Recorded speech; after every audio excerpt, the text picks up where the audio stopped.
Yeah, I'm still bullish gold. I raised my target to 4,000 not too long ago. I think back in my last letter.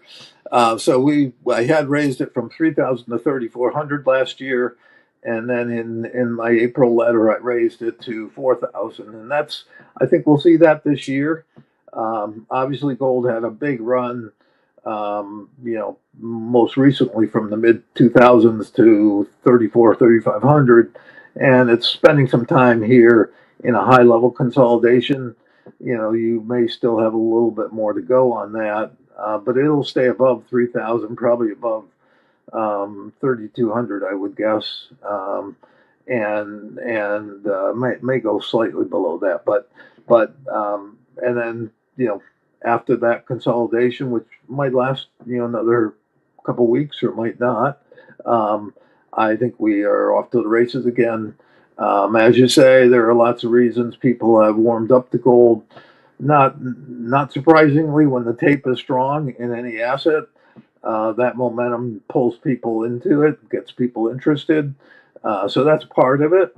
But along with that is the talk about gold as whether we're I don't believe we're going back on a gold standard.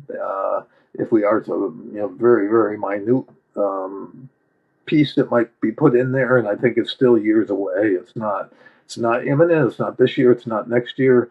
I have, as you know, a forecast of a global bust coming. You're not going to be instituting any kind of discipline into the currency at a time when you need total flexibility to get you out of a bust. So that postpones any possible gold standard type change for at least a couple of years and maybe longer. And even then, I think it's a lot of talk. I think getting there isn't going to be so easy. And any thoughts on the gold mining sector at present? A lot of people are pointing out that the gold miners are not necessarily performing as they have in previous gold bull cycles. Generally, they are basically a levered play on gold, offering a lot more upside potential. This time around, that has not generally been the case, although we have seen some of the majors start to pick up steam, particularly Agnico Eagle. A lot of people pointing to the developers and even the explorers as offering a pretty good value proposition right now. Do you pay attention to the gold mining space at all? And do you think there's any opportunity there at present?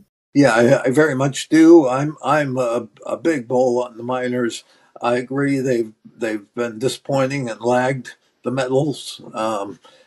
Both gold and silver. People are much more negative about silver as a metal, but silver's actually come along. It's pretty much kept pace with gold. Normally, it outpaces gold in a bull market, so that's a little disappointing.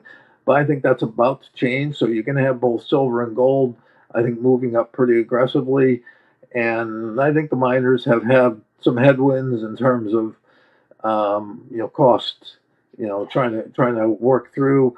Mining is a tough business because you've got it's getting tougher and tougher to find the metal, and so it's more it's more costly to find it now, more costly to mine it. So they've had some of that in terms of the earnings haven't really kept pace with the price of the metal. I think as the metal moves up here, it opens up a lot of room for them to leverage up their earnings, and so I am very bullish.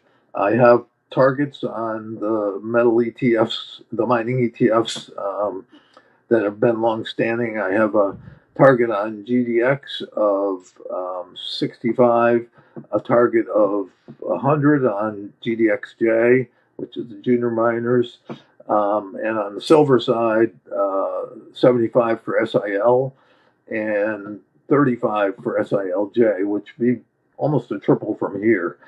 Um, so, so I obviously have pretty bullish expectations going forward, and I think those targets could be reached this year.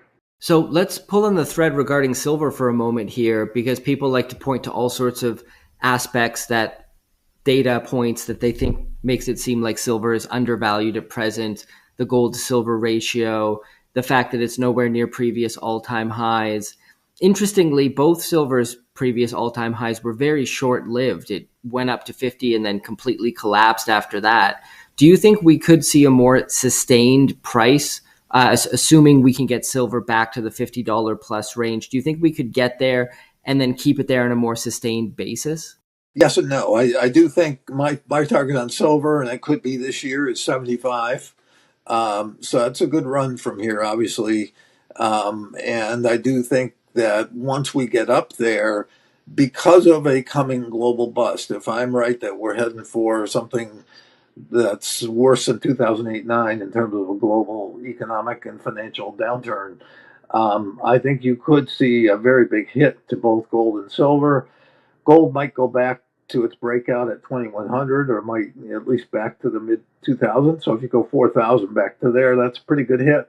Silver, which is much more economically sensitive, I think would be hit much harder. And so if my 75 is right, it could come all the way back here and probably even all the way back to the low 20s in a global bust.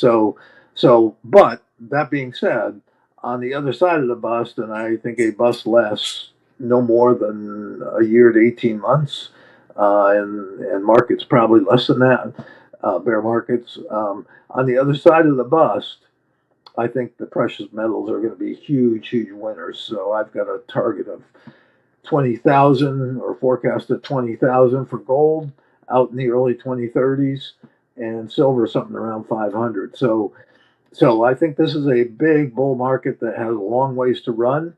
But in there, you have to be careful that it's not a straight line and that there is that potential for a pretty big sell off in between. I would look at it as a great opportunity, not as a disappointment. Right. So I think for most people out there, obviously it's very difficult to time the market or to know exactly when to buy or sell these types of assets. So would you say for your average person out there, holding gold and silver kind of through the bust makes sense? Or would you be trying to sell before the bust occurs? And if so, what are the indicators you'd be watching to let you know that that's coming? Yeah, I don't provide any, as a macro strategist, I have to stay away from advice or recommendations. But that being said, everybody has to make their own mind up in terms of what kind of risk they want to take on and how risk averse they are and how they handle sell offs, etc. I think emotional reaction is different in different people, so that's an important factor. Um, but all I can say is if silver indeed can go from 75 back to the low 20s, that's an awful lot to give up just because you don't know exactly how to get in and out. I think it's always wise to not be greedy. This is, yes, it's a long secular bull market, but there's a pretty big cyclical bear in there if I'm right about the bust. And gold's not as volatile. So gold, I think, maybe less of a concern that you buy and hold. But with silver, that's a lot of volatility to withstand.